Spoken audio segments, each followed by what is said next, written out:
関数機能2個問題8問題8ကငလေးနဲ့ပတ်သက်ပြီးတော့မိတာပေါ့နော်建物の揺れဆိုတာက揺れဆိုတာလှုပ်တာ建物ဘယ်ညာလှုပ်တာပေါ့နော်揺れကို制御するためにဆိုတော့လှုပ်တာကိုထိန်းထားဖို့အတွက်ဒီ揺れကိုထိန်းဖို့အတွက်ဆိုရင်ဒီ建築物に電波をなどのエネルギー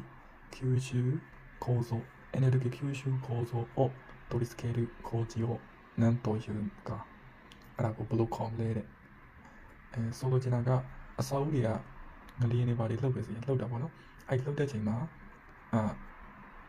အစာအုပ်လှုပ်တဲ့ဟာကိုထိန်းဖို့အတွက်ဒီမှာဒမ်ပါဆိုတဲ့ဟာရှိတယ်အစာအုပ်အမြင့်ကြီးတွေမှာအသုံးများတဲ့ဒမ်ပါကြတော့အဲ့ဒမ်ပါဘာလုပ်လဲဆိုတော့အစာအုပ်ထုတ်လိုက်တဲ့အတွက်ကြောင့်မလို့ထွက်ပေါ်လာတဲ့ energy တွေကို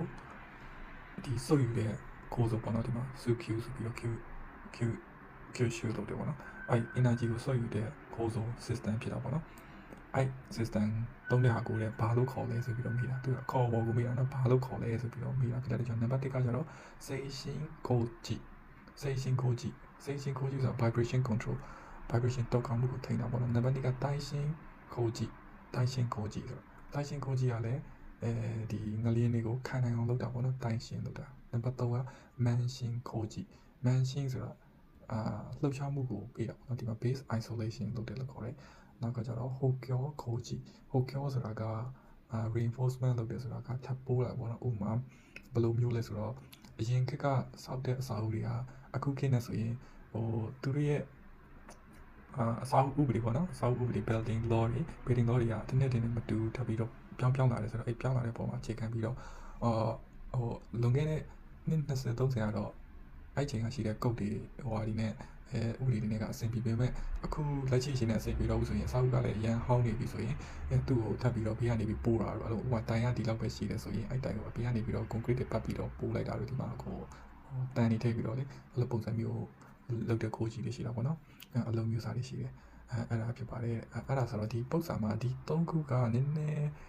ဘာကိုဆိုလိုချင်လဲဆိုတာနည်းနည်းဒီစာရဆိုရင်တော့တိတ်နားမလဲဘူးထင်တာပဲဒီမှာအဖြစ်ကတော့နံပါတ်1ကတော့အဖြစ်မှန်ပေါ့နော်နံပါတ်1ကတော့အဖြစ်မှန်ပါဒါပေမဲ့အဲ့ဒါနံပါတ်1နဲ့3ကဘာလို့ဆိုလဲဆိုတော့ဒီမှာအောက်မှာပုံလေးနဲ့ပြပေးမယ်နံပါတ်1ကတိုင်းရှင်းဆိုတဲ့ကိစ္စပေါ့နော်တိုင်းရှင်းဒီမှာလှုပ်တာပေါ့နော်ဘယ်ညာလှုပ်တဲ့အခါမှာတိုင်းရှင်းကဘာကိုဆိုလို့ရှိရင်ဒီမှာ brace တွေထည့်လိုက်တာဒီတစ်သားဆောက်တဲ့နေရာတွေဆိုရင်ပိုတိတာလိမ့်မယ်ဒီလို bracing တွေထည့်ပေးတာ bracing ကဘာလဲဆိုတော့လုံးဝတောင့်ခံနေတာပေါ့နော်သူကအပျော်ကြီးမဟုတ်ဘူးလုံးဝ